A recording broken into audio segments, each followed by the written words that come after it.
Once again, thank you everybody for joining us for this live session of the Belize Real Estate Market Update 2026. We are also going to recap what happened in 2025. I am really a big fan of these live sessions, and I really appreciate everybody who has joined us here. We had a few hundred people sign up for the session, and I'm not quite surprised because we have been getting more and more eyes on Belize, especially over the last couple of years, and especially during this time of year when it's a little bit colder in the north and folks are thinking about the tropical days here in the sunshine and around palm trees. So with that, what we're going to be covering over the next, I would say the session will be about an hour, is just a recap of Belize generally. We're going to talk about some important real estate tidbits that I want to make sure everybody is aware of, especially those who are just beginning their search for real estate here in Belize. We're going to go through what happened in 2025 and then look at a forecast for 2026 as well.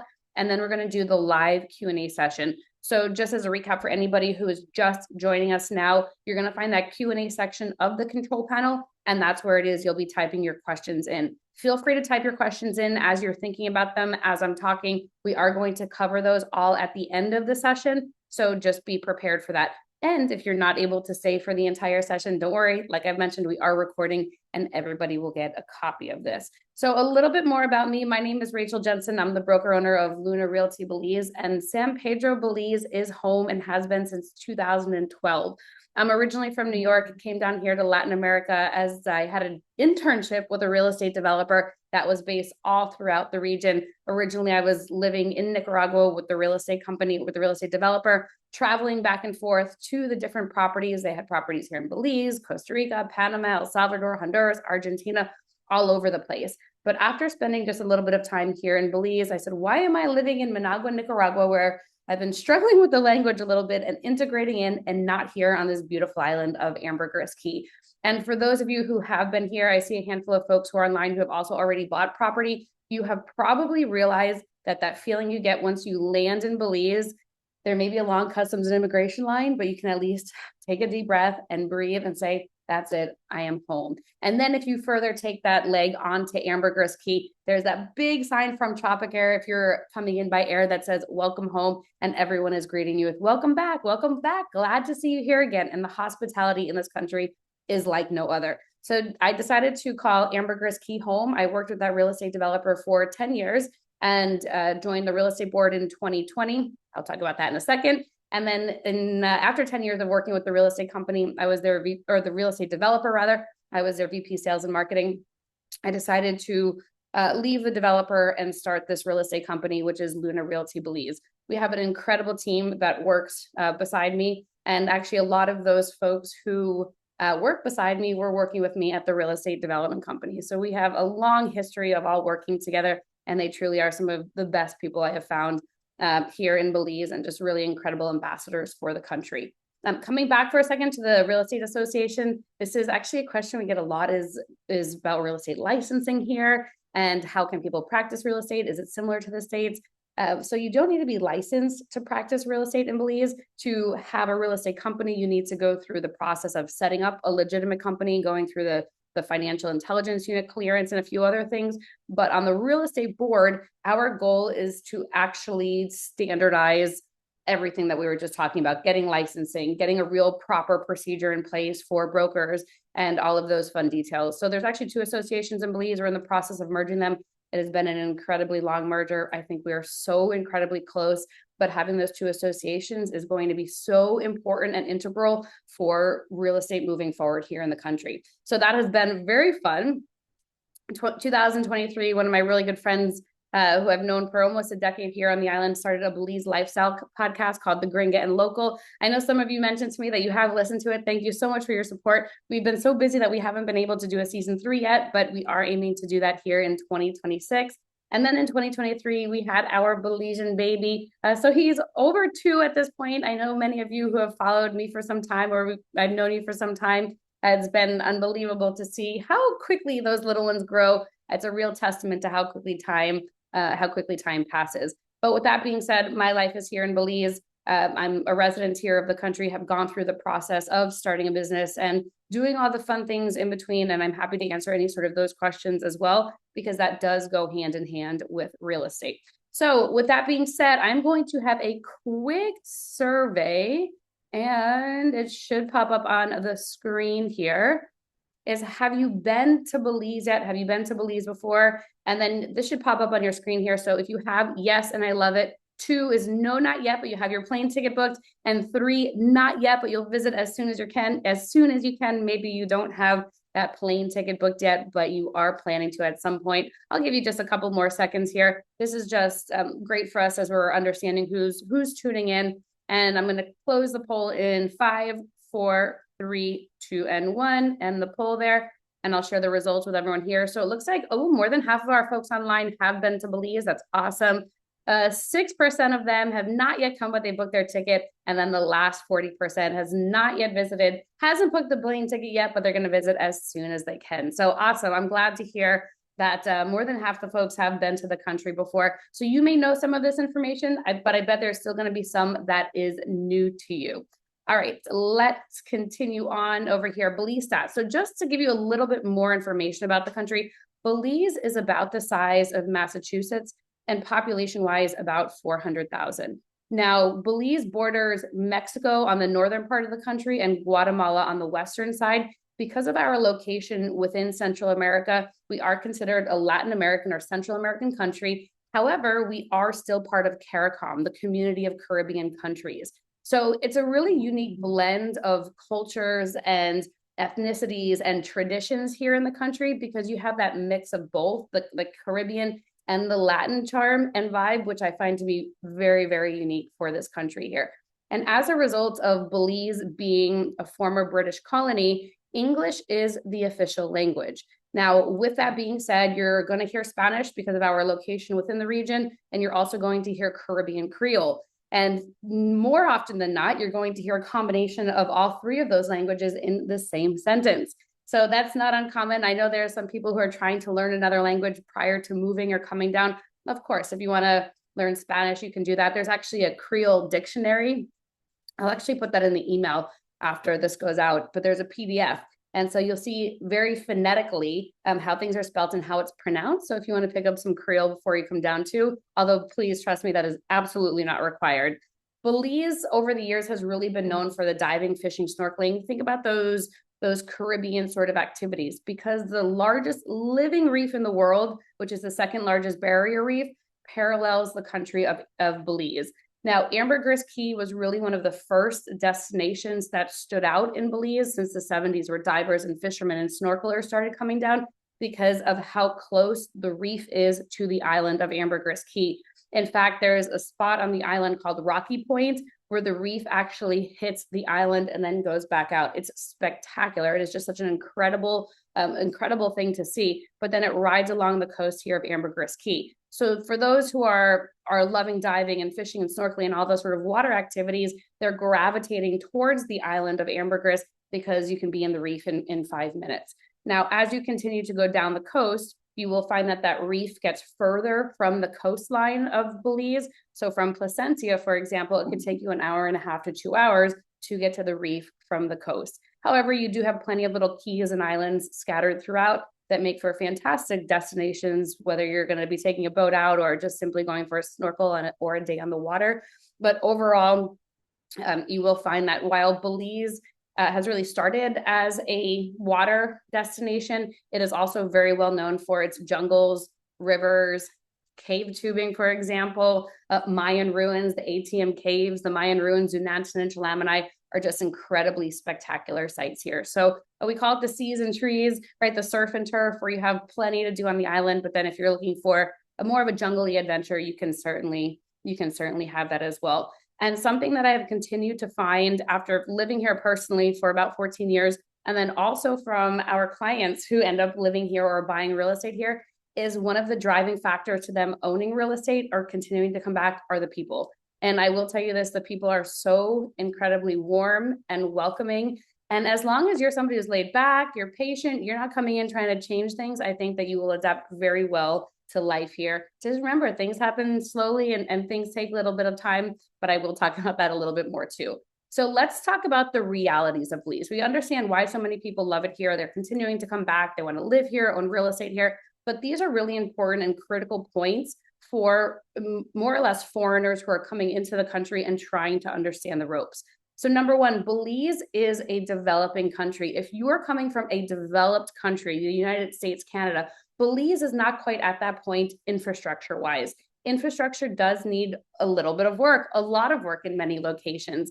Now, as the country continues to grow, we are finding that the government is also learning. It's a fairly new country, just gaining their independence in 1981 from Britain. So the government is still figuring out their bureaucratic processes. They're still figuring out how things are going, how they want to do things.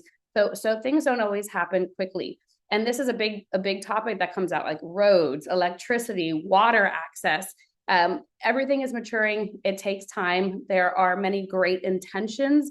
There are many great conversations that are being had about improving infrastructure, but it is not completed yet. If you've been to New Orleans, I think of New Orleans as like the developing country within the United States, where there's big potholes in the streets, where the sidewalks have roots growing under them, or maybe there just simply are no sidewalks. And that is something that you're going to find is very, very similar here in Belize. We have many roads are not paved. We have many speed bumps. We have many potholes. Going to Secret Beach on Ambergris Caye, which is the #1 tourist destination in the entire country, or one of the top tourist destinations, is not fully paved yet.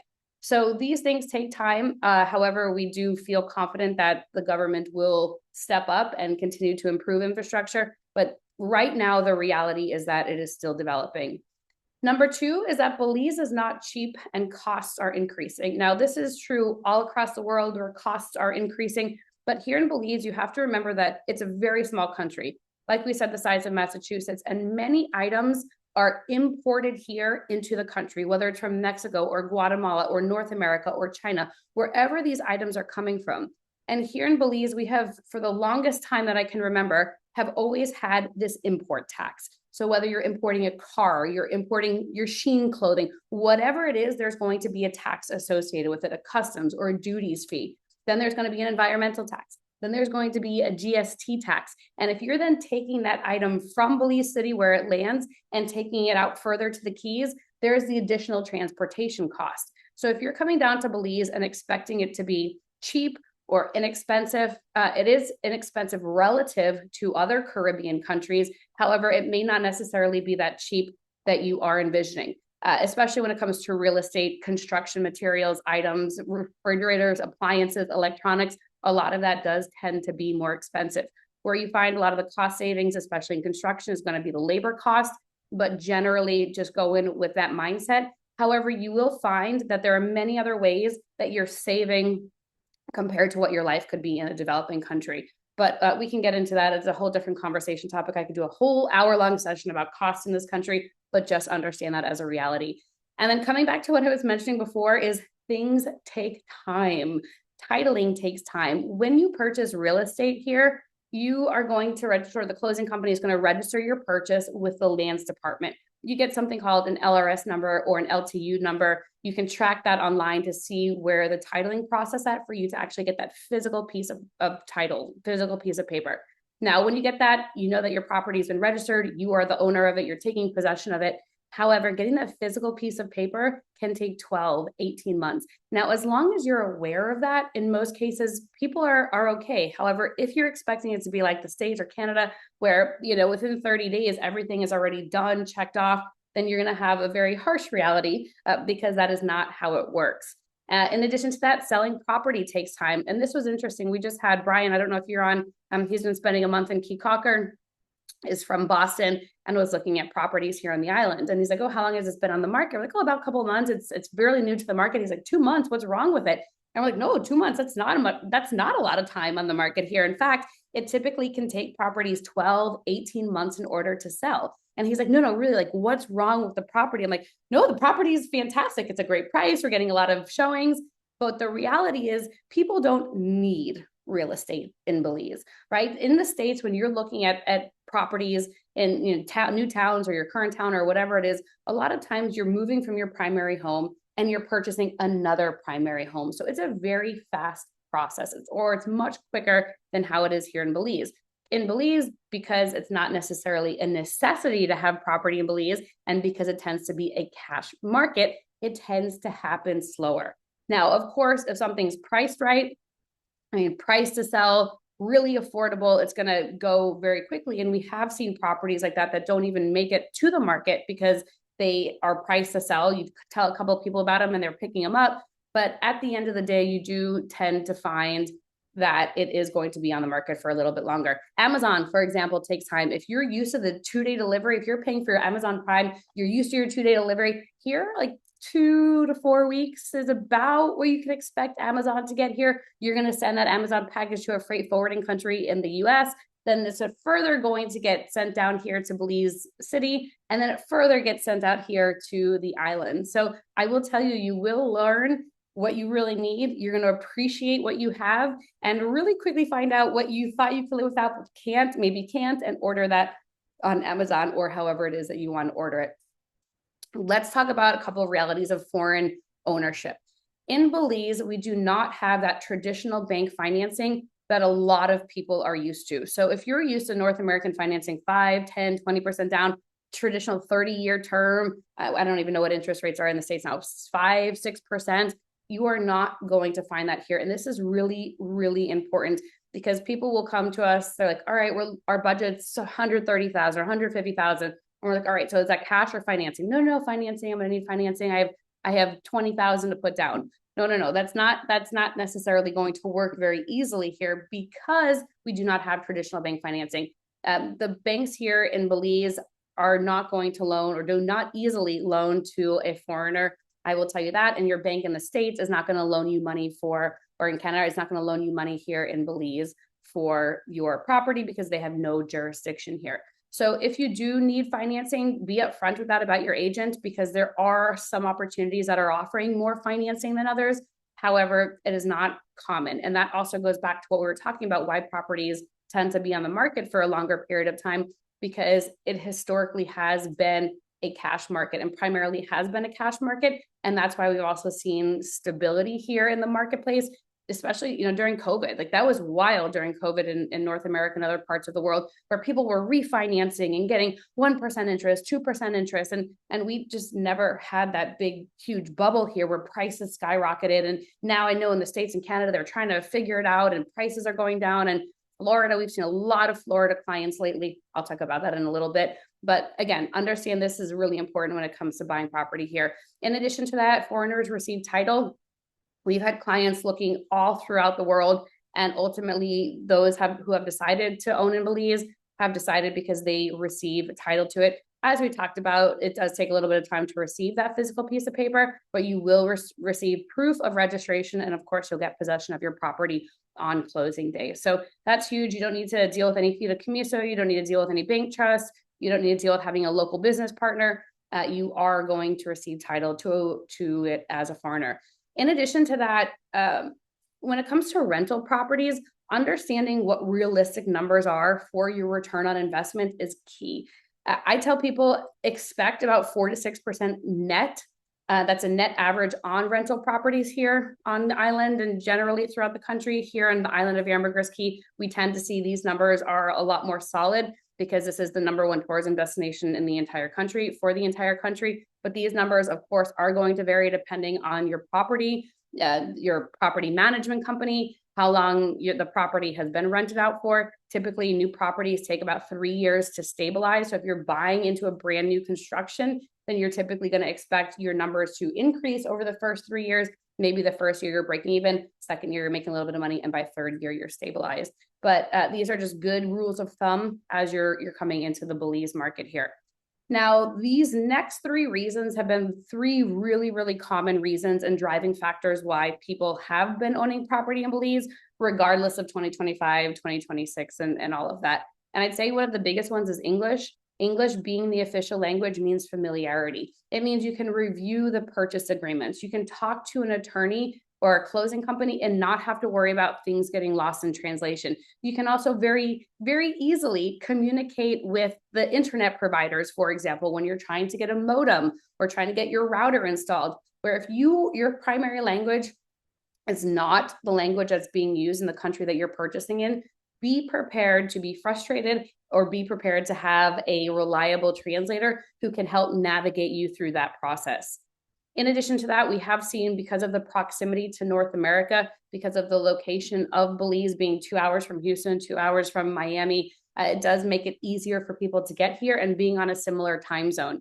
So half the year, because we don't do daylight savings time here, half the year we're on Central Time, which we are right now, and then the other half of the year we're going to be on Mountain Time. But it has that convenience. Keeping in touch with friends and family as you're spending time here is a lot easier when you are on similar time zones.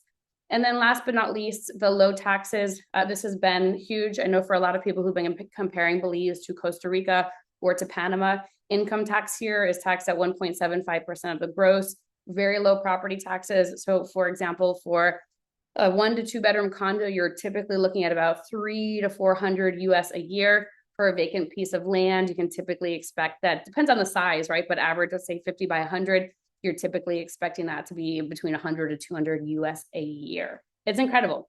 And then of course, zero capital gains tax, which makes land banking here in Belize very attractive to investors. As we know, the market is continuing to grow. It is continuing to get more expensive. So if you're able to own land now, not think about it, you have low property taxes. And then when you go to sell it, you have 0% capital gains tax here in Belize. Of course, the States, I'm guessing Canada too, you'll likely be taxed, but of course, talk to your accountant about that. Here in Belize, though, they don't tax you. All right, pop quiz. This is where you're going to get your Q&A, the Q&A section again. And the first one to answer is going to win a prize. But the question is, which animal is Belize's national animal? All right, I'm going to just do this in the order that it comes in on. And Keith, all right, Keith, wow, you just answered that like right away and really quickly. That's amazing. Tapir. And let's see if the answer is correct. What is Belize's national animal? And yes, Keith, you are indeed correct. It is a tapir. So Keith, I know we have your address on file, but if you don't mind, email me or email Gian a copy of or your current address. I want to make sure we're sending you the hot sauce to the right location, because you, my friend, are going to win a bottle of Marie Sharp's infamous hot sauce. This is some of the best hot sauce in the world. It has gotten many, many top reviews and awards for being some of the best hot sauce in the world. So send us your current address and we're going to get a bottle of this to you. And then if you don't mind, just sending us a picture of you with it so people can know that we did actually indeed send it to you. Or if you're going to be here soon, we can of course give you a bottle then too, but just keep us posted. But yes, folks, the tapir is the national animal here in Belize. So fun fact there. And if you haven't been to the Belize Zoo on the mainland, it's about 40 minutes from Belize City. It is absolutely worth it. The zoo was actually started as like a rehabilitation center for injured animals, and the animals that weren't able to be released into the wild stayed there in the zoo. And then the animals that had babies in the zoo, they stayed in the zoo. So there are animals that are all native to Belize. You're not going to find giraffes or elephants. Instead, you're going to find tapirs. Actually, I'll go back to this other slide here, because there are also howler monkeys, macaws, and jaguars. Actually, all 4 of these animals you're going to find in the zoo. In addition to many others. So nicely done, Keith. We will get that over to you. All right, now we're really going to jump into the recap, talking about what we saw last year and then what we have already seen for 2026 and what we're anticipating. So 2025 was a really interesting year. It was the first year after a major US election, which every time there's a US election, regardless of who is coming in, we do see some changes in the buyer mentality down here. But what we saw was more buyers from the East Coast of the United States and actually less Canadians. And I'm going to respond to this a little bit more specifically. So it's not actually that surprising that we saw more buyers coming in from the East Coast of the US, because we had new direct flights coming in from Baltimore and New York. So that is actually not terribly surprising. It's easier for them to get here. Within 3.5, 4 hours, they're landing in a tropical environment. We did see less Canadians in 2025. However, that has already changed in 2026.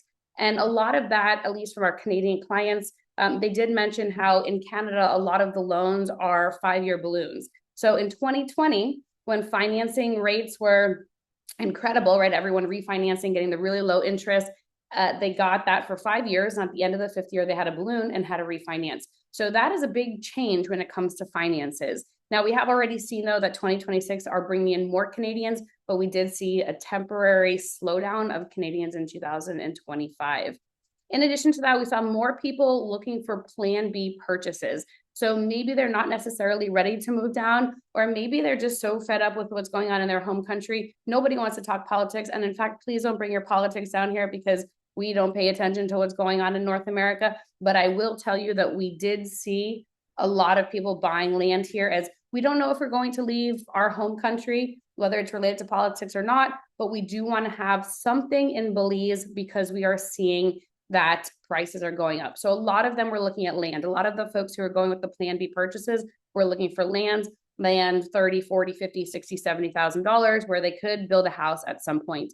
In addition to that, we saw a lot of affordable condos getting swept up. Affordable condos, especially in the island of Ambergris, were looking between 100 to 225,000. Those were getting swept off the shelf as well. Again, from people who are looking at the Plan B, maybe I'll spend time down there, maybe not, but at least I want to get something pulled in the future. In addition, we saw more sellers offering seller financing. So historically, I would say about 20 to 25% of sellers were offering seller financing. Now we're at about 30 to 35%. And I love it, right? I absolutely love that. But a lot of that stems from both the buyers and the sellers. First, the sellers who don't need the cash right away, they don't need 100% of that purchase price. They're realizing that they can make some pretty darn good money on interest. Interest from seller financing is about 8 to 10%. So if they're not in a rush, if they don't need 100% of the cash up front, they're going to say, fantastic, you can put X amount down and then finance the balance at 8 to 10%. That's better than a lot of CDs. That's better than a lot of investments that people are seeing in North America right now. Now, also, we're getting a lot of new buyers coming into the marketplace, buyers who may not necessarily have been as familiar with Belize. They saw beautiful pictures, they saw the palm trees, and so they're not necessarily coming in with that cash that we were talking about. So there's been a lot of compromising, I would say, with buyers and sellers, but the positive result is that more seller financing opportunities are coming available. Now, in addition to that, in areas, I'm going to talk about Secret Beach, for example, where there's high density of land. There's a lot of land at Secret Beach, thousands and thousands of lots. And so what that means is there's a lot of competition, and the sellers have to get creative if they want their lot to stand out compared to another lot that's of the same size and in the generally same area. So sellers of Secret Beach, we're seeing, are offering 10, 15, 20% down over a 10-year term. That's different than the usual seller financing, which is 50% down, 3 to 5 years, 8 to 10% interest. But it does offer more flexibility for folks who are coming in, maybe don't have all of that cash saved. However, do realize that you sometimes are paying a premium when you have incredible financing like that. So maybe the list price, the asking price, is going to be a little bit more than it would have been if it was a cash price. So just bear that in mind. And actually, coming back to this for a second, we have a couple of sellers who don't even want a cash deal. They actually like, nope, we want you to bring us a finance deal. We want to be making that interest. And this plays out for us better over a 5 or 10-year period than if we had all of the cash up front. We get that from a lot of Canadians, actually, because I guess they're taxed up the wazoo up there from sales. So that I thought was really interesting as well. In addition to that, we are seeing continued appreciation, but just note that price growth isn't uniform across the entire country of Belize. Where we're continuing to see the appreciation and more appreciation is going to be in the highly touristic areas. Highly touristic areas, including Ambergris Caye, Caye is now starting to increase in price a lot. That is the second or the third most visited area of the entire country. Caulker, that's a whole different market, which I'm going to mention in a little bit. But just note that even on the island of Ambergris Caye, you are going to see some areas are appreciating better than others. But regardless, we are still seeing that appreciation. And then 2025 was interesting because we had slightly lower number of tourists, but we had more sales generally. And this is interesting because usually the more tourists who are down here, the more sales, the more eyes that are on the property. However, it was an interesting year in the Caribbean generally. In 2025, we had more sargassum, that seaweed, than we had ever had historically. So some folks who are coming down to the Caribbean maybe were diverting their trip elsewhere. And then also as an election year. As an election year, again, some people aren't necessarily comfortable with traveling. We had a lot of Canadians and Europeans saying, well, we don't want to go through the States. We're going to boycott the States. So we can't get to Belize right now, which I actually see that as an opportunity, because what that means is in the future, hopefully there'll be some direct flights coming in from Europe. So that's a whole different market that'll be coming down here and even more people coming into the country. But regardless, 2025, interesting in the sense that more sales, slightly less tourists, but we are seeing that number going up. Now, I will say we have had an incredibly strong start to 2026. Some of my broker friends and us who say it's like the floodgates just open. It was people who maybe were holding back in 2026 who said, well, let's just see how the market plays out. Let's see how this is going. And they're just saying, you know what, that's it. We're going to be making the plunge now. And so far, our first month, we're in January 2026, we have outperformed what we did in the first few months of 2025. It has been truly incredible. And we're really happy to see that momentum coming. And there's good reason for it. So the folks who are buying typically have been the market watchers. So they've been either coming down to Belize or they've been eyeing Belize, watching YouTube for a while, and they're seeing that prices are just going up and they're finally ready to jump in. And, this is true anywhere in the world. This is true at any point in time. I know when I first got here in 2012, I had to remember to not think about what prices were back then in 2012, because my goodness, I could have made a lot of money from just land banking. But understanding what we have seen over the last 14, 15 years and understanding that we have not plateaued. This is not a Costa Rica here. Costa Rica in many places has already plateaued. Tourism has been established for the last 30, 35 years there. We're still seeing infrastructure improvements here. We're seeing more direct flights coming here. So we can expect for prices to go up. In addition to that, who has been buying so far? And we've talked about this before, people who are not loving the political climate wherever in the world they were and just looking for alternatives. Now, I will disclose to you that Belize is not utopia. We have our own set of problems here. However, as long as you're coming in with your open mind and you're not trying to change anything, you typically find that you are going to relax a tremendous amount here. And I know that's what a lot of people are looking for. In addition to that, the people who we've seen coming down here to Belize and owning in Belize so far are people who have been pivoting away from the traditional Florida, Mexico, and Costa Rica. Florida, for a handful of reasons. Number one is the insurance costs there are going through the roof if you're able to even get insurance. And number two, property taxes are going up. So people who are traditionally looking at Florida or owning in Florida for being a snowbird are no longer interested in the location. And where else in the States can they go that's tropical and speaks English? Well, nowhere else. So they're just going a little bit further south and coming here to Belize. In addition to that, Mexico, you probably heard, they have their own issues with drug wars and crimes and targeting, touristic areas, and people don't want to have to deal with that. And here, I would say violence is very targeted, and crime is very targeted. And if you're not running around the drug industry, you don't even know it exists here in Belize. And a lot of people feel comfortable and safe here. I know personally, when I moved here in 2012, safety was a huge component. I was a single woman moving here to the country of Belize, coming into an Caribbean island. And I'm raising my son here. Our family is here, and we feel incredibly, incredibly safe. And so we're finding more people who are looking for that safe feeling coming here to Belize instead of places like Mexico. And then Costa Rica, like we just talked about, Costa Rica has plateaued. It's also become very expensive. So if somebody's looking for a deal or they're looking for appreciation, it's getting much, much harder to find in Costa Rica, and they just don't feel as comfortable investing there.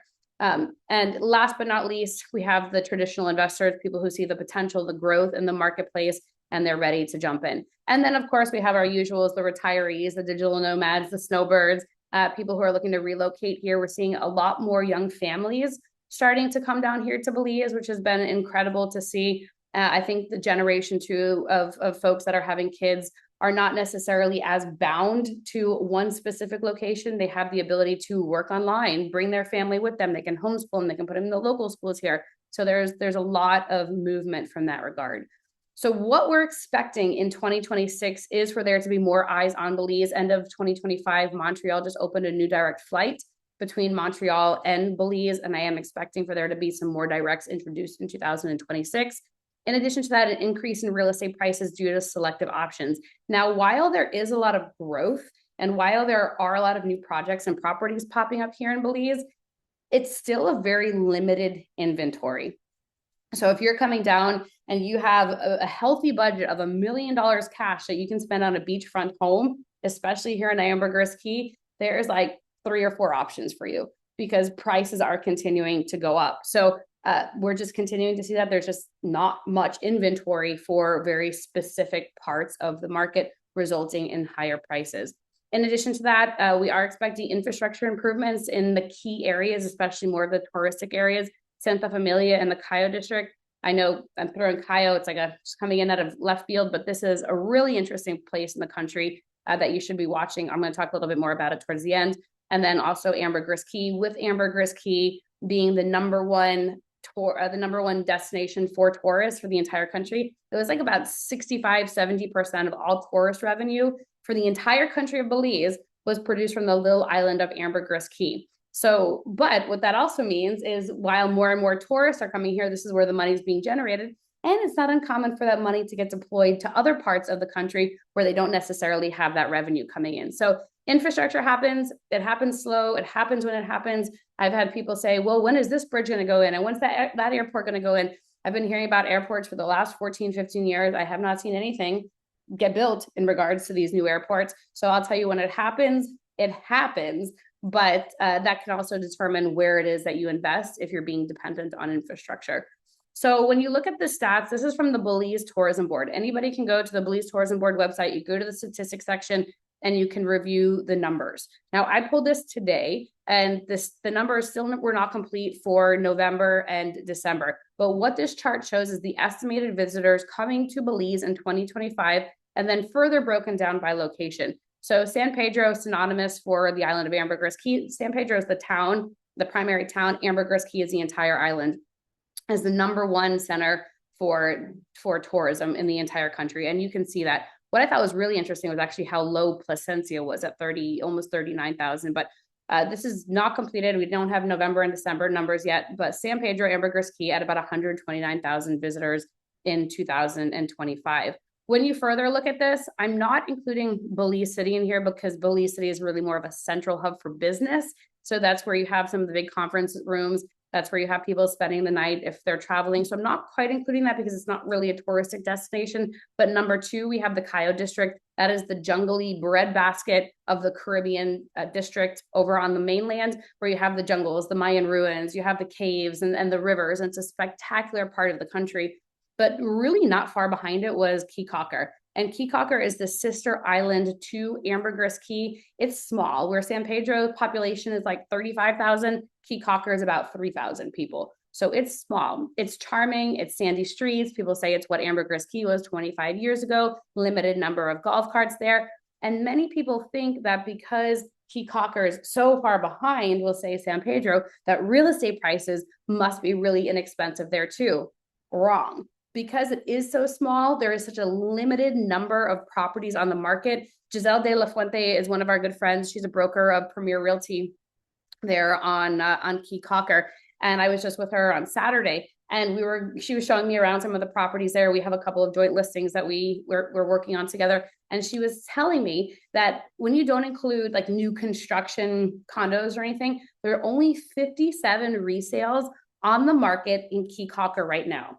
We have about 57 resales in just one segment of Secret Beach alone. So what happens is because there's such a limited number of resales, prices are really expensive. There's a big demand, but there's such a limited supply on Caulker that prices are crazy, crazy, crazy. She showed me a lot on Caulker that was not waterfront, had a water view, maybe if you built 4 stories up, going for 400,000. Or here on the island, it probably on Ambergris Caye would have been about 250, but there's just such limited inventory. So that one was interesting. But Caulker it's a cute place. It's very mom and pop oriented. You find a lot of backpackers there, Europeans, but it's a great day trip for anyone from Ambergris Caye, or if you're looking for something a little bit slower, that could be a great place to go.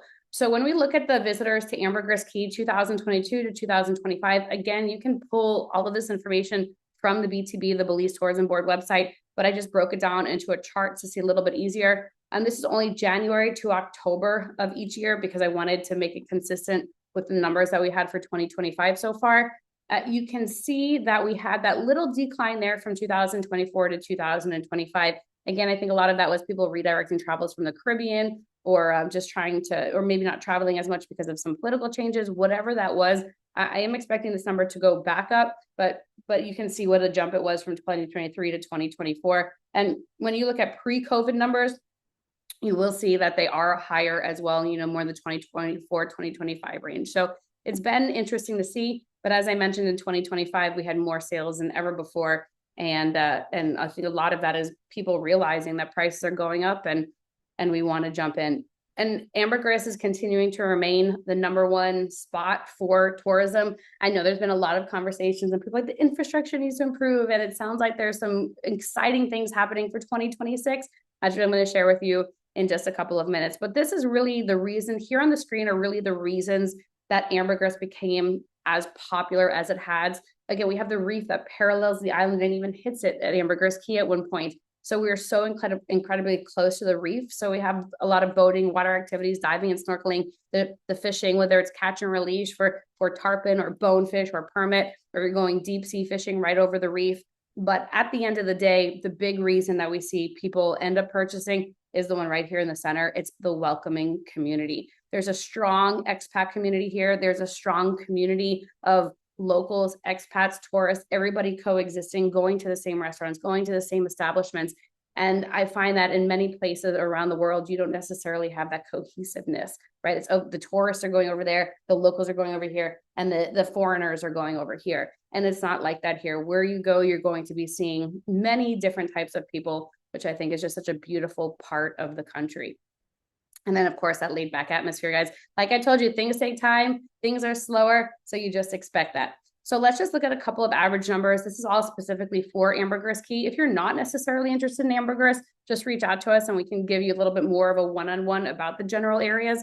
But Ambergris Caye, this for 2026 average secret beach lot is about 50,000 US. All of these numbers are going to be in US, by the way. And a lot of times property prices that you see online are going to be in US dollars unless specified to be in Belize. If you're looking for a secret beach waterfront property with road access, so you're looking for this sort of turquoise, shallow water, you can walk out for miles. Right now, the average price is 700,000 US. Remember, there's no utilities over here. There's no public electricity, not any water. This is for a truly off-grid waterfront property. But prices here have jumped tremendously. Average 2-bedroom waterfront condo is about 550,000. And this one is important because it seems like 2 bedrooms are our most requested property type, 2-bedroom condos on the water. And people are coming with 300, 350,000. And that's a great chunk of change to have, but it may not be enough to have that waterfront condo that you want. So again, talk to us though. There's always opportunities popping up, but just so you know the average. If you're looking for an off-water condo, the average is going to be about 275,000. So you can see what that price difference is. That's the premium. That's the premium that you're going to pay for having a waterfront Caribbean front condo here in Belize. Now you can still be just a couple of blocks from the water, like this property over here, Grand Bayman, 3 blocks from the water. And there's a 2-bedroom here, a really nice condo, stainless steel appliances, granite countertop, going for 279 it is. So a little bit above this average here for the 2-bedroom off water. If you're looking for a 3-bedroom home that's off beach, you're looking at about 425. And if you're looking for a 3-bedroom beachfront, you're closer to that 1.5 million. So you can see there's that luxury price tag for being on the water. And I say luxury price tag, it might not even be a luxury looking property, but you're going to be paying a premium for being there. And then price per square foot, last year it was lingering about 180 to 220. This year it's gone up a little bit. It's about 200 to 240 US a square foot. And this is for a concrete build, not off grid. This is for one that's connected to electricity. Solar can get costly, so it's not factored into this number here. But I'll tell you, every contractor includes something different. Some include cabinets, some include tiles, some include toilets and sinks and faucets where others may not. So you may get a really great quote only to find out that it's not being finished in the interior. But that's important for you to know. And of course, when you're doing your homework and talking to contractors, just ask them the question is, what does it include? All right, now I'm going to highlight to you a couple of areas to watch. And I'm going to give you the reasons why I would recommend looking out in this area or keeping your eyes open for opportunities here. So this is on Ambergris Caye. So this island, the map that you see here, this is the island of Ambergris Caye. San Pedro town is located here on the southern part of the island where you see that green hexagon. That's the bridge that goes to the north side. You've been hearing us talk a lot about the path of progress is heading in the northward direction, and it certainly still is. You can see all of the land mass that's here compared to the south side of the island. So when developers are coming in or folks who are looking for larger tracts of land, they have to go to the north because that's where the land is. The south side of the island was actually the area that was slated to develop first. San Pedro town started, and then surveying of land went in that southward direction because there was no bridge needed. So all of this land here was getting surveyed into smaller parcels. Now, with that being said, we're going to focus on this north section, about mile 4 to 6 north of the bridge. The new gas station just opened up here. That's on the corner going to Secret Beach. So Keith, that's great for you for your rentals. Now you'll know that you'll be able to be a stone skip away or something, throw whatever away from the gas station. And then also behind it, there's the convenience store that has recently opened up with the gas station too. So this is really big news for the north because this is the most northern gas station on the island, whereas before it was just over the bridge. So that is a great indicator of things moving in the northward direction. In addition to that, there's been talks about paving the road from Cocoa Beach and Belizean Shores, where the road currently ends, to the Secret Beach turnoff. There's been a mile of road paved from the Belize Tourism Board. That was last year, the year before, from Secret Beach, like the actual beach area, inward, but there's still 2 more miles to go. And then to come down over here by past Las Terrazas. In front of Las Terrazas, it's always pretty bumpy there, but crossing fingers that this is the year that it gets started. We heard some rumors it would, so we'll see. Knock on wood over here. Now, this is a great area for commercial, especially like being right before the Secret Beach turnoff. I know land here is at a premium right now because so many people are going to Secret Beach for vacation or for that day trip. Most people visit at least one time to Secret Beach. So having something commercial in this stretch is awesome. But also, as more people are going up here, then there are more eyes on your business. And then this little turnoff over here, we're starting to see some more momentum as well. Soul Suites, I think some of you have seen me talk about this, but these are this condo right over here. It's very, very close to the Caribbean, but these are a great entry priced condo product to get into the market. They're starting at $105,000, includes the furniture. The developer is doing 75% financing over a 10-year period. The catch, because I've had people say, well, what's the catch? It sounds so good to be true, is that they're small, right? They're small, cozy, efficient units, about 240 square feet for the smallest. And then the 2 bedrooms are about 500 to 600 square feet. Now, with that being said, this area is one that we're expecting to really grow, especially as this area gets more commercialized. Mata Chica, one of the best all-inclusive or best adult-only hotels, which is constantly getting awards, is located right over here. And there's just a lot of movement. The developer owns all of the land south that you can see here that's all filled. And so he will be doing future phases, doing a lagoon boardwalk, putting a cafe in, doing a little pool bar. So there's a lot coming to this area. I find this a very competitive project, being that so many developers are really only looking to make as much money as possible. This developer, he's a local business owner and he's looking to serve a need versus to be in the luxury space. And I really do appreciate that about him. The next opportunity that I would recommend keeping your eye on is the Stingray Reef subdivision. So from the aerial, the gas station is right over here on the left-hand side. And so these, I think, are going to be some incredible lots to own, because finding properties within this area that are, even just available, number one, are very, very difficult. So these start at 110,000, no financing at this point, but the lots are currently available there. And he is building 2 beachfront homes in these beachfront lots. Those will be about 1.3 to 1.5. So again, right in that really great area for somebody looking for a brand new build or brand new property. The next area that I'm going to suggest you keep an eye on is the north area, mile 10 to 14. There was, let's see, right over here, if you can follow my cursor, this used to be Margaritaville Hotel. Margaritaville Hotel closed down a few months ago, was taken over by the group that owns Alaya, the Marriott down south. And it's the Ashcroft family, one of the wealthiest families here in Belize. And they have taken over the Reef Haven Resort, which is the new name of it.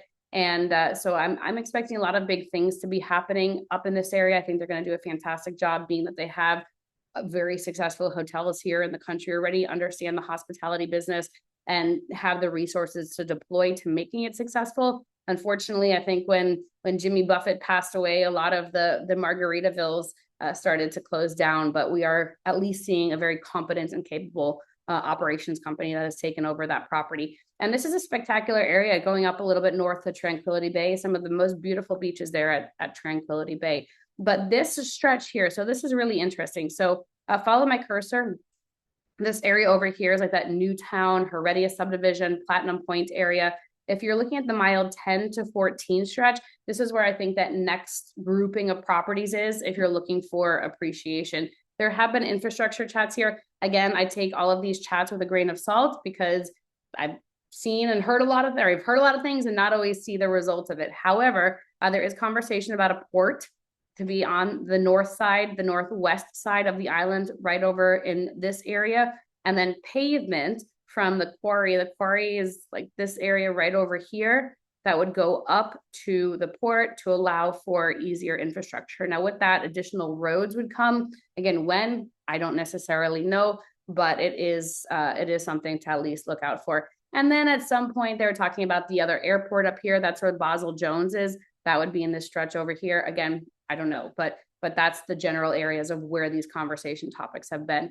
What's unique about this area is that, especially over by Reef Haven, the area that's here, it's completely unlike anything we've seen on Ambergris Caye. It's a real jungle setting. It reminds me very much so of Caye, where you have that rich black soil, you have the big trees, you actually have a couple of farms up there. There's a pig farm on the north side of the island, which I thought was really interesting, but it's a lot more lush than other parts of Ambergris Caye, and you have that rich black soil. So this would be my suggestion for where to look if you're looking for opportunities of appreciation. Mangrove Crossing, you can see that it's very dense over here compared to other parts of Ambergris, but these lots start at $35,000. The developer is willing to offer 50% financing. I think he'll actually do a little bit more as well if somebody needed it. But this is close to well, Ambergris Grand is the parent name of it, but the Reef Haven Hotel right over here. And this is Rocky Point. I was telling you about where the reef hits the land, and there's some of the best fishing there. It's just a really incredible, spectacular place to be. But this is off grid. This property is off grid, although on the beach side over here, there is electricity, goes up to Tranquility Bay. But this would be one of those properties that you'd buy whole, save them for the kids and grandkids down the line, because it is going to be a little bit of time until there is the appreciation. And then the other one that I would recommend is Habaneros. Habaneros is about 10 miles north. And so the quarry actually is right to the left of where this is over here. And so it's a great area to be in because that's where we're projecting the new road to go from the quarry up to Margaritaville, or what was Margaritaville. So interesting opportunities here. And this developer is doing 70% financing as well, which is incredible for the marketplace.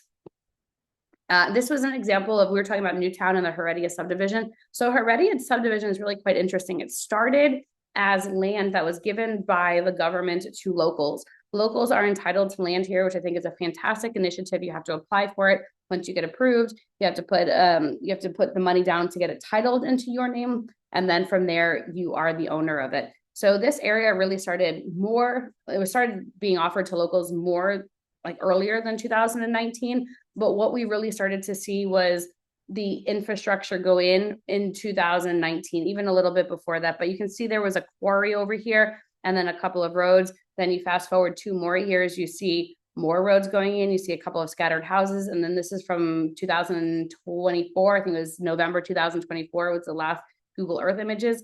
But you can see that even more roads popped up and more houses are starting to go in. So this is happening. Google Earth is a really awesome tool, Google Maps, where you can go to the timeline and stretch to see what it looks like over the years. And you are going to see certain areas of the island more developed than others. Of course, the town started around San Pedro and then has been working in the north and southward direction. But you were starting to see this movement in that northward direction. So pretty interesting tool to have there, but also as a result of all that movement and more eyes there and accessibility and electricity going in, you're seeing that prices are increasing. So, what was once 2 years ago, $35,000 for a lot, now we're seeing those same lots for $55,000. So if you are a land banker, if you're somebody who can hold on to property for some time, have a nominal property tax of $100 to $200 a year, then you're going to be in a good position down the line. However, I know some people are a little more antsy to get their homes, to get rental income, but consider it as a strategy too, land banking as a strategy for down the line. Now, the last area on Ambergris Caye that I'm going to recommend you watch is the south side of the island, miles 4 to 5, 5.5-ish.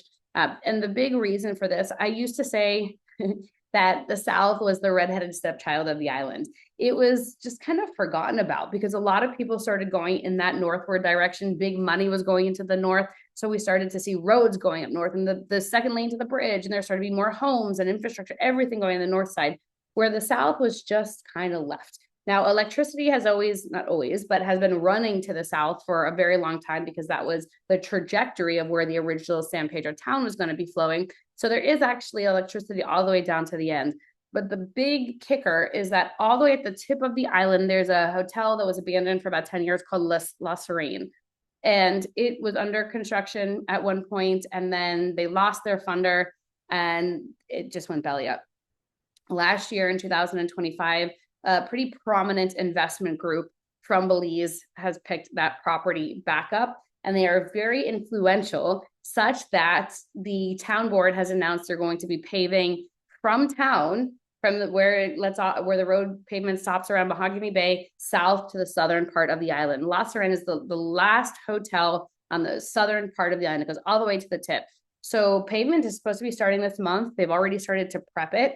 And properties down here are, I think, still very reasonably priced, especially for Caribbean front properties. But we know once roads are paved, the prices are going to increase. So it's already happening. The infrastructure work is already starting. This would be an area that if you're looking for that quicker appreciation, I would recommend looking. And also BWS water, that's the public water. It stops around the Tarpon Bay area. And then it's talking about bringing that all the way south too. So this area, it reminds me more of like Placencia on the southern side of the island. It's quieter. You tend to find it's more residential, larger single family homes here, only a few condo complexes, but not many hotel complexes here, especially compared to like that 4-mile stretch after the bridge going up north. There's a listing here that we have, and there's a few other properties as well. I think ours is probably one of the most fairly priced. He's not offering financing, but if financing is something that you are looking for, then just reach out to us. And we're happy to help you find the right properties for you and not just what we have. We work very well with all the real estate companies, and the end goal is to make sure that the property that you're purchasing is exactly what you want. So with that being said, you can see La Foerign in the distance over here. And so that's the property that has recently, last year, been picked up and is being worked on to get finished. So it's pretty exciting news for the South. I will tell you that. That is a great area to be keeping your eye on. And now I'm going to jump over to Cayo, and then we're going to get into the questions here. So Cayo is a district that's very near and dear to my heart. It's where my husband's family is from. And so over the years, the last 6-7 years, I've been spending some more time out there. And this area is one that I've just watched grow tremendously. We actually ended up purchasing land in the Bullet Tree area in about 2021. It was a dirt road, potholy. And about a week ago, the government finished paving right in front of our property. But where you can see this yellow line is area that is getting paved between Spanish Lookout and Bullet Tree. And Bullet Tree connects to the sister towns, the twin towns of San Ignacio and Santa Elena. San Ignacio is the hub. I mean, the big town, San Ignacio and Santa Elena are the big towns within this district over here. Now, the reason I'm bringing this up is because we have just seen property prices creep up and up and up. And a lot of people don't know about Santa Familia or know about this area over here. So Santa Familia is right over here where you can see that little red line. And Santa Familia is actually where a developer that I've known for years had his project called Carmelita Gardens. And Carmelita Gardens has always been a little trickier to find. It's been off the dirt road, and it was a little bit more for the adventurous type. Well, now that road is nearly done getting paved. That's connecting to Spanish Lookout and Bullet Tree. And even more so is that little red line that you see there is where a bridge is going in, connecting Santa Familia to Santa Elena. So instead of 20 minutes, taking the potholy road 20 minutes to get from Santa Familia to Santa Elena, that bridge is going to take 2 to 3 minutes. This is such a huge connector. And Live and Invest Overseas, their pretty big online publication, they recently ranked Santa Familia as the number 7 retiree destination in the world, or the number 7 destination in the world for retirees. So this area, all of a sudden, I think it's just going to blow up. I think it's going to be getting a lot more eyes on it, because I never would have heard of it, honestly and truly, if my husband wasn't from that area. But now seeing everything that's going on, it's just, wow, there's a lot. And I think once that road is fully complete and once that bridge is complete, we're going to see prices jump up. So the Carmelita Gardens is the one that I would recommend looking out for. This is a really unique, completely off-grid area, primarily catering to retirees or foreigners who are looking to be within a community setting with planned amenities, with the community, with other folks who are living there full time. If you're looking, and they're a little bit more, they're more established, I would say. They've been operating since 2010 and have seen tremendous amount of growth since then. But I think we're really just starting that wave of where we're going to be seeing even more happening within this area. Now, Carmelita Gardens, it is a planned development, a planned community, where if maybe that's not necessarily your jam or your vibe, there is a property across the street that isn't necessarily a planned community. It's lots, and you can build and do what you want there. But if you're looking for more of that planned community environment, then Carmelita Gardens is the place to be. I'm happy to tell you about this one. Actually, one of our friends in Caye, she's working very closely with this property over here across the street. And the lot's starting there at about 25,000 US with financing. So good options across the board. We're here just to make sure you're hearing it all first. But I want to give you these final tips here. As a foreigner looking at property in Belize, make sure you're anticipating about an additional 10% in closing costs. Sometimes folks have come in and are not aware of these costs. So they have a $250,000 budget. They're looking for a $250,000 property. And then when we mention the stamp tax and the closing fees, like, oh, well, we don't have an additional 25,000 to put. So just put that into your budget when you're looking at properties. In addition to that, familiarize yourself with your finances and really and truly understand what you can comfortably put down cash-wise, because that is going to determine what sorts of properties that you should be looking at. We don't want you to be overextending yourself or over leveraging yourself or stressing about it. Really and truly purchase what's comfortable for you and your finances. And then identify your property goals and set realistic expectations.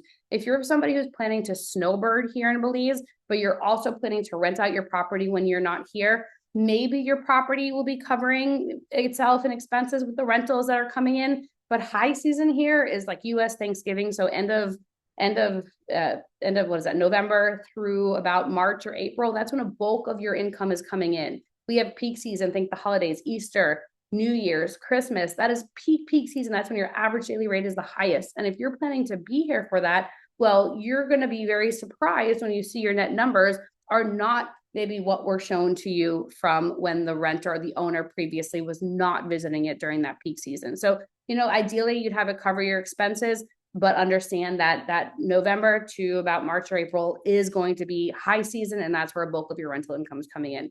And then we mentioned this before, but don't buy common. Think about what's making that property unique, what's going to set it apart. Always think about resale, especially if you're thinking about this from the investment perspective, and what's going to set your property apart compared to others when you are reselling it. With that being said, my phone over here is dead. I don't know what time it is. I could have been rambling on for 2 hours and I don't know, it's 5 o'clock. Oh, amazing. Right there on time. So I know that I did say it was going to be an hour, but I'm going to stay online here and answer questions. I did see a handful of questions come in, and I'm happy to get those answered for you. But make sure you reach out to our team. This is just one of the many resources that we have. As I mentioned, many of our team members have been working with me for years, not just here at the real estate company, but from our real estate development days, and are just absolute experts when it comes to the real estate process here. So we have a lot of resources. You can reach out to our team there, info@lunarealtybelize.com, or in the email that I send afterwards. It's going to have a link to all of our resource guides. And of course, you can download any of those at your leisure. I think I'm probably going to be putting this up on YouTube later. For anybody who's listening on YouTube, I'll put that link in the description below and in the first comment. So become a neighbor. We would love to have you here in Belize and show you why many, many of us are loving it and continue to call it home. So with that, I'm going to open up the floor to questions and answers, and we're going to get rocking and rolling from there. All right, so it was good to see so many people all over, calling in from all over the place. A lot of Canada and US. All right, so Chris is saying, how is the Belmopan infrastructure? So great question. Belmopan is the capital of the country. And actually, let me go all the way back to the beginning because I think I have a map of Belize. But Belmopan is the capital of the country. And so it's where you tend to find a lot of the embassies. It's where you tend to find a lot of the call centers, a lot of businesses. It does tend to be a business city. So Monday through Friday, it's going to be really busy. And then you're going to find it on Saturday, Sunday, the weekends. It's quiet. Everybody's leaving town and they're going to other destinations. With that being said, I would say infrastructure in Belmopan is better than other parts of the country because it is primarily a business center. You can see it right here, that star, that is Belmopan. It's in the Cayo district. I know many people think that Belize City is the capital of the country. It is not. It used to be at one point, but it was moved to Belmopan. So that's where the capital is. But for the North Americans or Americans, that's where your U.S. Embassy is going to be. And that's where the primary immigration office is going to be. Lands Department is there in Belmopan. So that's where the government offices are. Chris did that new RV park in Placencia ever open? Oh, that is a great question. And I honestly have no idea, but we can certainly look into that and let you know. We don't tend to find many RV parks here in the country. I think it could be a pretty good business unit for people who are driving from Mexico and taking the trip down through Central America, but we'll have to look into that for you because I don't know the answer off the top of my head. Ulf said, I came on late. Are you going to receive the slides? I didn't necessarily have the slides getting sent out, but if you want them, I can certainly send them to you. Otherwise, we are going to be sending out the recording so you can tune into that. Ulf is saying, is it easy to get bank loans for real estate investments, or do you only pay cash? So this goes back to the financing that we were talking about. As a foreigner, it's very difficult to get traditional bank financing here in Belize. So what tends to happen is if you need financing, you're going to be looking at opportunities with seller financing. And do note, though, that it's not always going to be advertised if seller financing is something that the seller's accepted in the listing. So you just want to make sure you're talking to your agent, and then from there, they're able to assist you. Now, I will tell you, there's one international bank here, Belize Caye International Bank, CAYE. They do construction loans for foreigners, and they will also do real estate purchase loans for foreigners. I say it's a good option if you've exhausted all of your other options, because typically it's 50% down, 50% down. I think they're at 11% interest right now, and it's a 10-year term. So if you can, I would recommend looking at a HELOC, right? For your property that you have currently, or looking for a line of credit, or looking for other alternatives to getting cash, so that when you come here, you can do a cash investment if the property that you're really liking is not offering seller financing. Christopher, what size lot does Waterfront Beach House usually have? Oh, it's a good question. It depends where it is. In some areas of the island, it's 50 feet of beachfront by 100 is standard. In other parts, 75 feet of beachfront. That's typically more north. On the southern part of the island, you're looking anywhere from 50 to 100 feet of the island. Now, as you continue to go northward, on the northward span going up the island, you'll find that those are larger properties that weren't necessarily surveyed into smaller parcels, but you can typically find 100 feet, 200 feet, 300 feet in that area there. Excuse me. All right, Christopher saying, what part of the island has the strongest internet and Wi-Fi? I'd say around town core. Excuse me. However, we live north. We're about 4 miles north, and have never, knock wood, had an issue with internet, but there are certain areas around the country that actually have fiber optics. If there's not fiber optics, then they typically have like a microwave link system, which I've known is pretty dependable and reliable. Starlink is still not here entirely at this point. I hope at some point it will.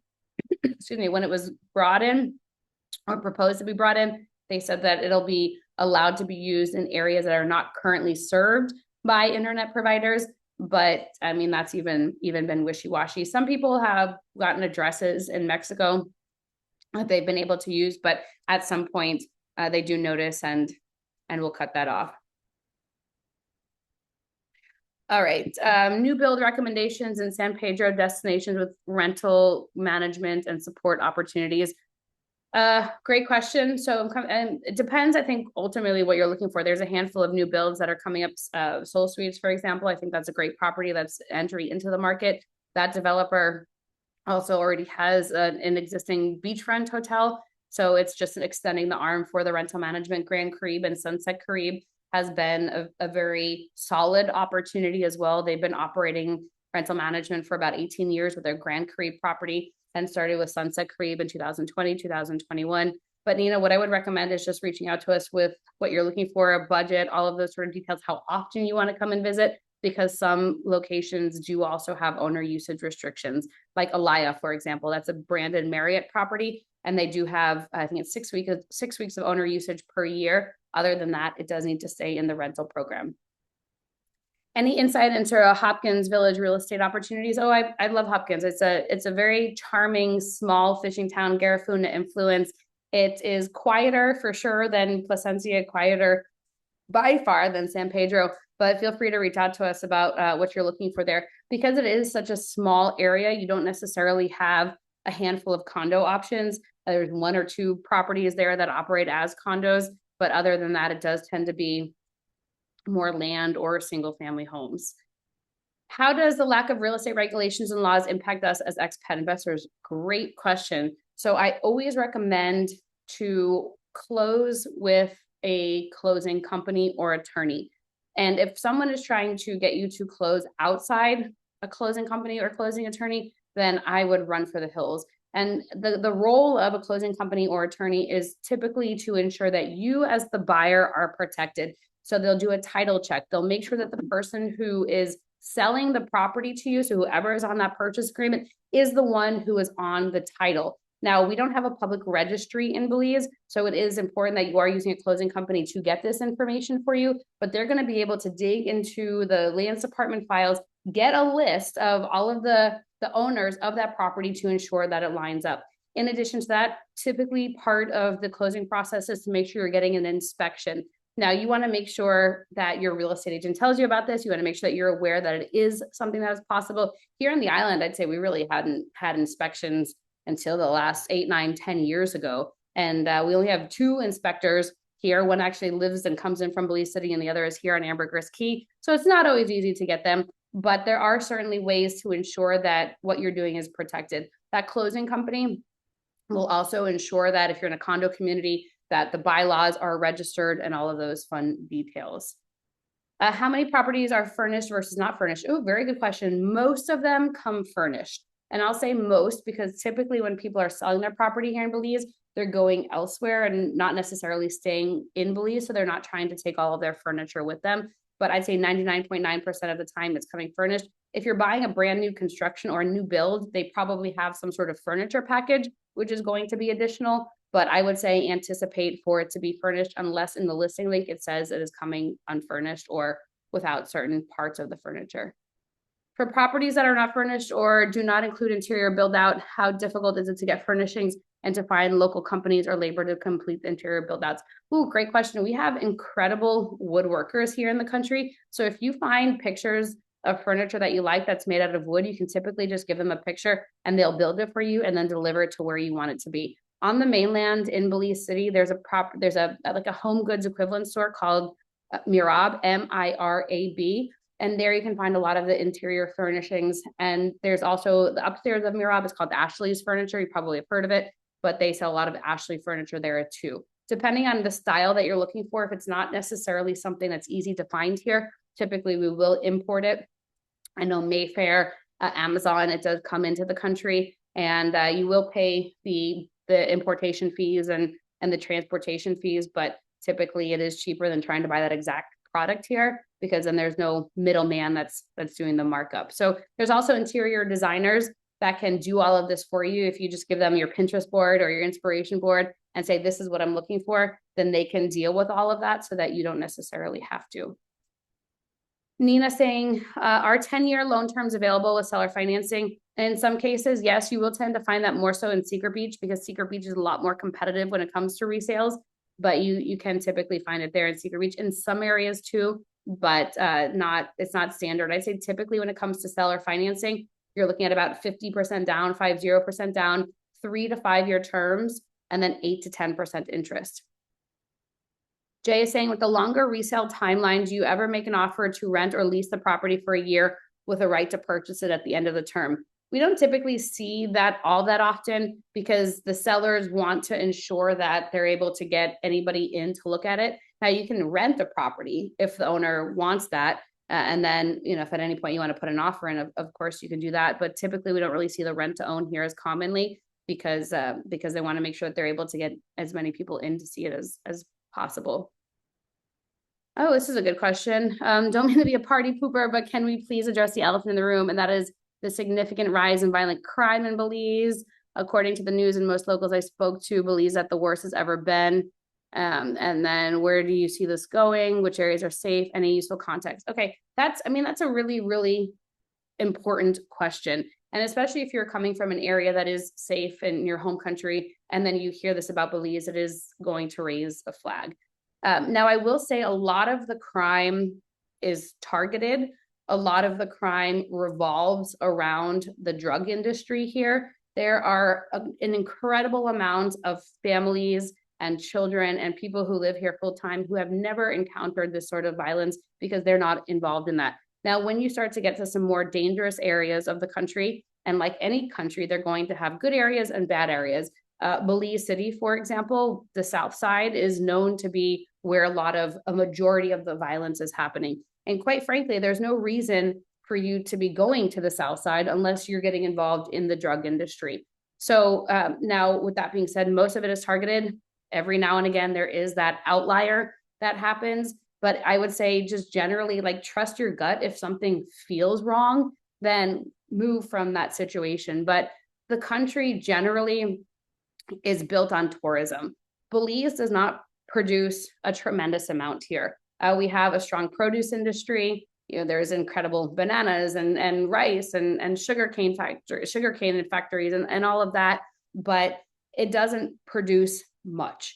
And with that being said, it's the tourism that has really been a significant percentage of the GDP. Most people here in Belize are employed by the tourism industry. I would say even drug dealers are employed by the tourism industry because their biggest consumer is going to be the tourists that are coming. So they do tend to leave the tourists, the foreigners, people who aren't involved, out of it. But that being said, no place is perfect. Like I mentioned before, this is not utopia, right? This is not going to be Pleasantville. There are going to be things that happen, but if you're not involved in it, you tend to don't see it. We made the decision to raise our son here. This is me personally just speaking, I feel more comfortable raising a child here than I do in many parts of the United States right now. I know that when my son goes to school that he's going to be coming back at the end of the day. And as a parent, that's something that, you are hoping for, of course, that you're praying for to make sure your child is safe. But that was a very conscious decision from our end as well to be raising our son here in Belize. And because it is such a small country, population-wise, about 400,000, and on the Keys, 30, 35,000, it really starts to feel like a small town. It's a village. And you get to know many people and learn that many people are looking out for you.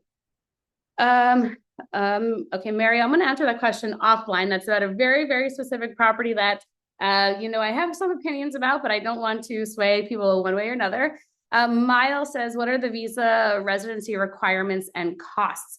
Okay, great question. So there are a handful of different residencies here in Belize. One of the most popular for retirees is the QRP, Qualified Persons Retirement Program.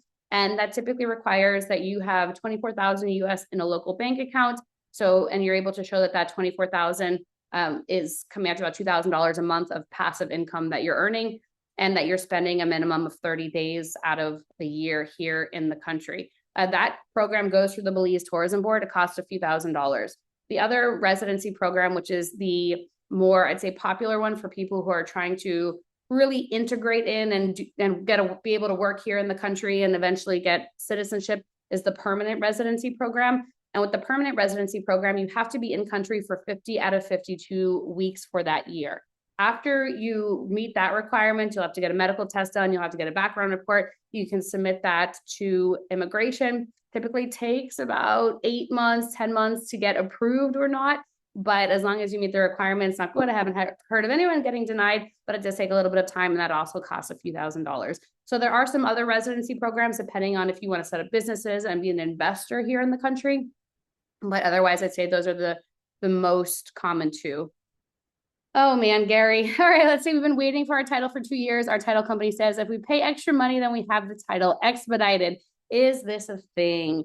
Yes Yes, that is a thing, Gary. And unfortunately, it is a reality here now. I know people who've got their titles in 8 months without having to do anything, and others that have had their titles go to underneath the stack by not the closing company's fault, but whoever is there and signing off on documents.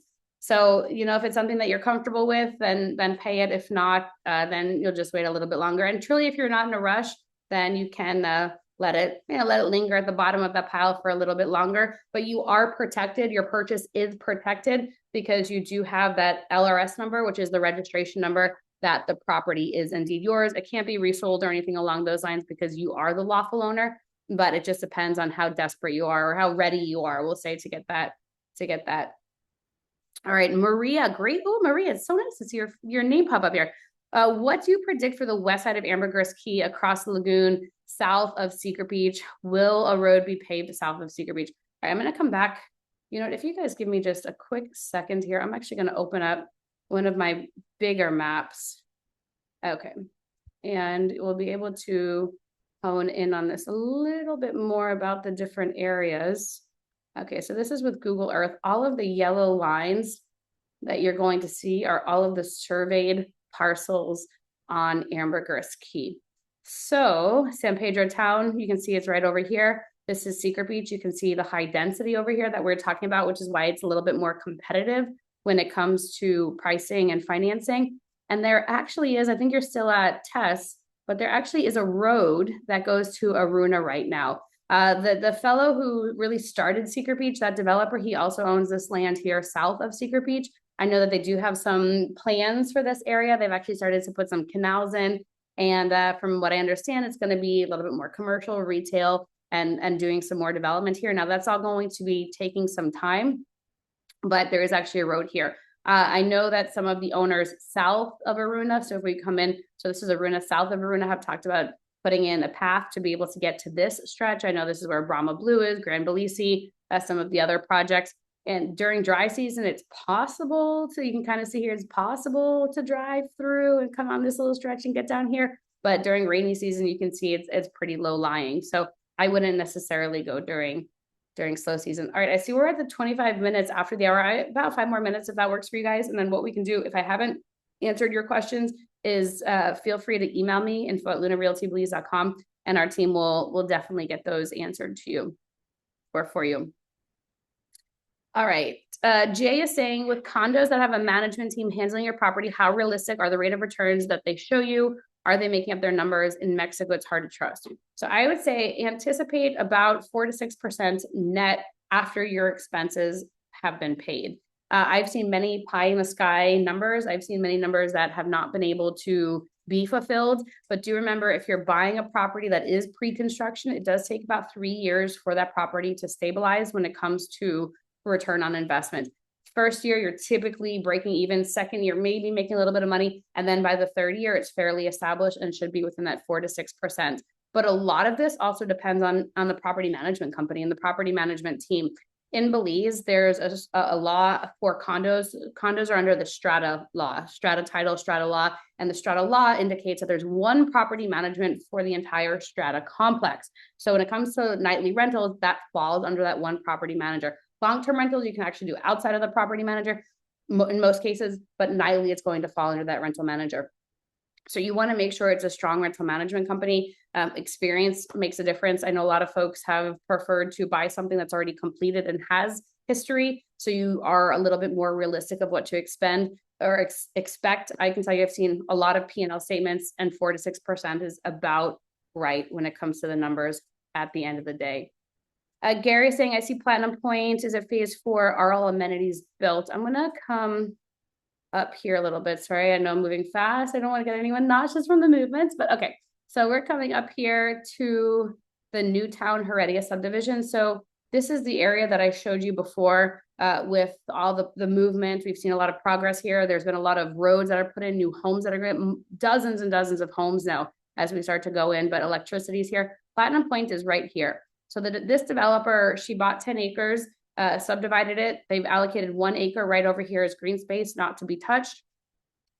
She put the roads in. Actually, this whole road going from right over here going to, even these lots benefited from it, and these lots also benefited, but she put the road in, and she actually also brought in the electricity for there too. So the poles are in, which is awesome, and the wires and lines are supposed to go in this week. So maybe in about a month, we'll have electricity lines running through there. So we're really excited to see that people have started to design homes. People are starting to prepare their lots. What's pretty neat about this developer at Platinum Point is she's also willing to clear and fill the land on financing terms. And I have not seen that from any other seller before. So that's pretty neat, a great way to get prepared. And this property, you can see it's pretty close to the beach over here. You can see, I love the little tool to be able to measure, but from Platinum Point, it's about 1,500 feet. So what's that, about a quarter of an acre, not even? And there's a little path right over here to be able to get down. This is public access way. In Belize, the first 66 feet of land is called Queensland. It's public access way. And it's really 66 feet from your property line out. So if your property line goes right to the 66 feet or right here to the edge of the coast, you can push out to have more space. But like, I know sometimes Americans come in, it's always the Americans, the darn Americans that are coming in and they're like, this is private beach, don't go on my property, right? And they're gonna put signs up and like, you know, the big wall and everything. However, I will tell you that it's Queensland, it's accessible for everybody. And that's just a way that the government has been able to maintain everybody being able to access Mother Nature. So it's a pretty spectacular thing. I think it's a wonderful thing for everybody to be able to access it.